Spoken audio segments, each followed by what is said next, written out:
こんにちは、みゆです。今回はルーマニアの美しい中世の街、シビウからお届けします。この街では毎年、世界中のアーティストが集まるアートフェスティバルが開催されていて、私たちもその期間中、4泊5日で滞在してきました。それでは街歩き、市場巡り、世界のショーを満喫した4日間、どうぞ最後までお楽しみください。初日の夜は早速ショーを一つ見に行きました。演目は中国のグループによるパフォーマンスで、11人の演者によるカンフーとアート、映像を融合した迫力あるステージでした。この日は平日で、あまり夜遅くまでストリートショーは行われておらず、シビウの中心の広場、ピアッツァマーレのライトアートを少し楽しんでから宿に戻りました。2日目は日帰りでシビウから車で約1時間半で行ける要塞都市アルバユーリアと満開のひまわり畑を訪れました。こちらの様子は別の動画で紹介しているので、まだの方はぜひチェックしてみてください。夜はフェスのショーに合わせてシビウに戻ってきました。最初に見たのは台湾のグループジュディーズ・ハーモニカ・アンサンブルによるハーモニカコンサートです。5人のハーモニカ奏者がミュージカル、クラシック、そしてルーマニア民謡まで完璧に演奏していて、会場は大盛り上がりでした。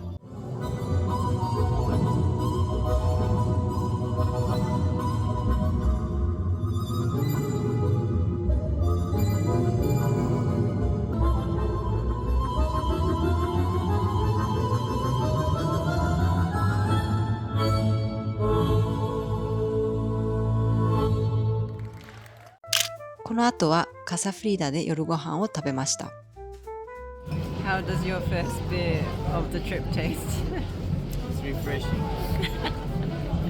I've been looking forward to it.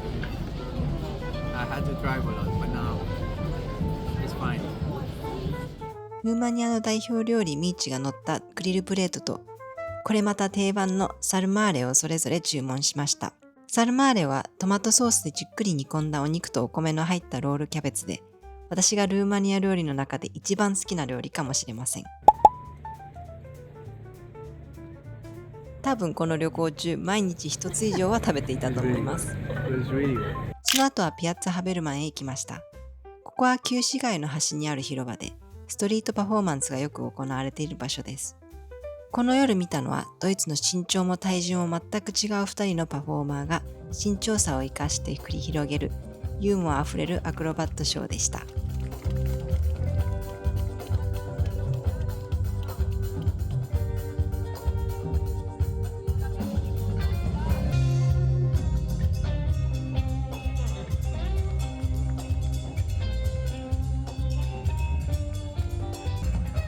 この日はこれで終了です。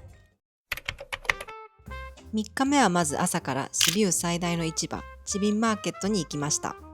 羊やヤギのお肉を使った長いスモークソーセージ、フィッシュと豚のパテを購入しました。さらにチーズも大量購入しました。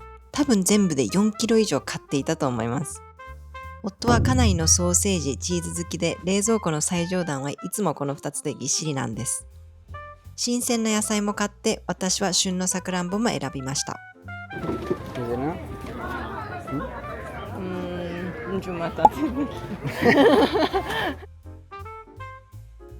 イスクリームをたくさん食べます。行きましょう。実はこの通りにはたくさんのアイスクリームスタンドが並んでいたので数えてみました。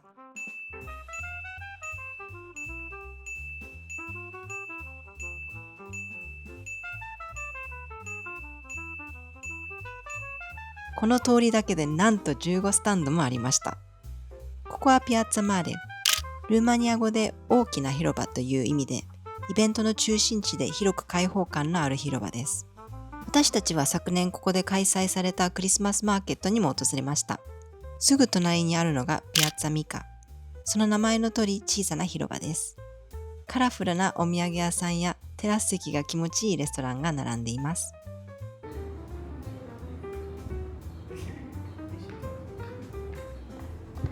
そんな街歩きの途中でこんな変わったパフォーマンスにも遭遇しました。みんなヘッドフォンをつけてノリノリで踊っているのに音楽が一切聞こえないので、なんとも不思議な光景でした。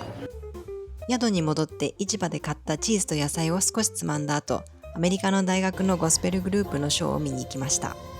ステージからあふれる熱気とリズムに心が震えて、気づいたら私も一緒に歌っていました。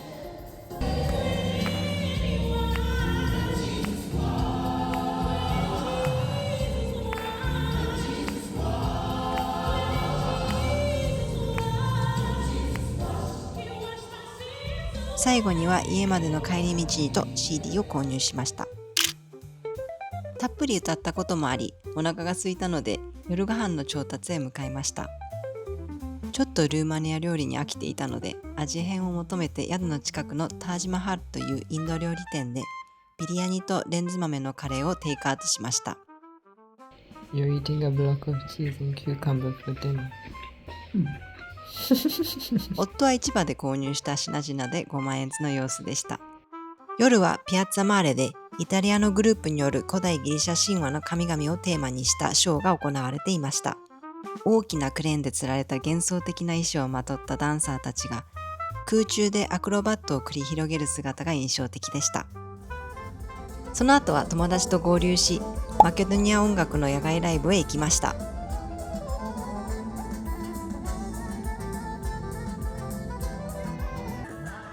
ホラを踊る人たちの輪もできていました。ホラはルーマニアの結婚式では欠かせない伝統的なダンスで、みんなが手をつないで輪になり、同じステップでくるくると回りながら踊ります。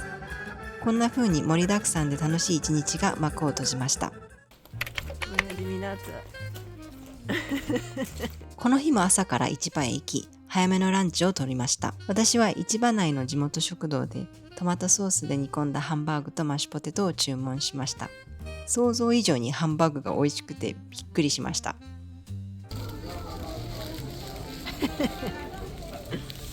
夫はチーズを詰めて焼いたルーマニアのパイ、ラチンタを購入。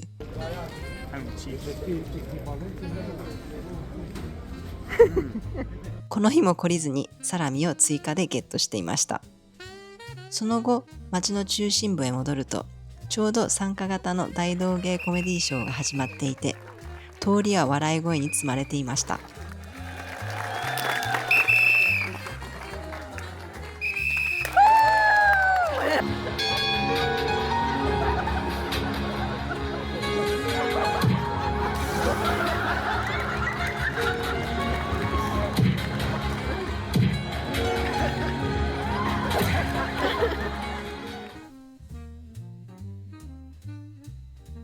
続いて見に行ったのは北京舞踊学院による舞踊と芸術のステージです。中国の歴史や伝統文化をテーマにした美しい群舞やソロが次々と展開され、美しさ、強さ、しなやかさ、華やかさがすべて詰まった感動の連続でした。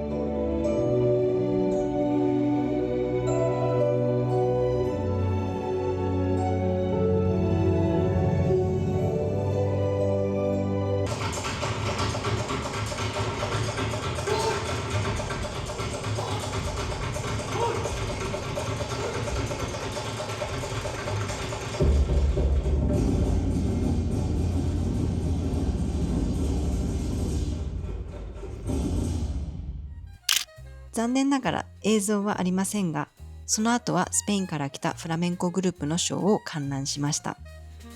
終演後はすっかり日が暮れていて、甘い香りに誘われてクルトシュを購入しました。以前も紹介したハンガリー発祥のこのお菓子、焼きたては中がふんわり、外はカリッとしています。これでシビウ滞在4日目も終了です。次回はいよいよ最終回。ブカレストに戻る途中で立ち寄ったルーマニアの人気お菓子ブランドの本店と工場、そして伝統陶芸で有名な街の様子をお届けします。ぜひお楽しみに。シビウの街歩きとフェスティバルの様子楽しんでいただけましたか？このショーが気になる、共産主義アイスを食べてみたい、などなど感想や気になったこと、ぜひコメントで教えてください。最後までご視聴ありがとうございました。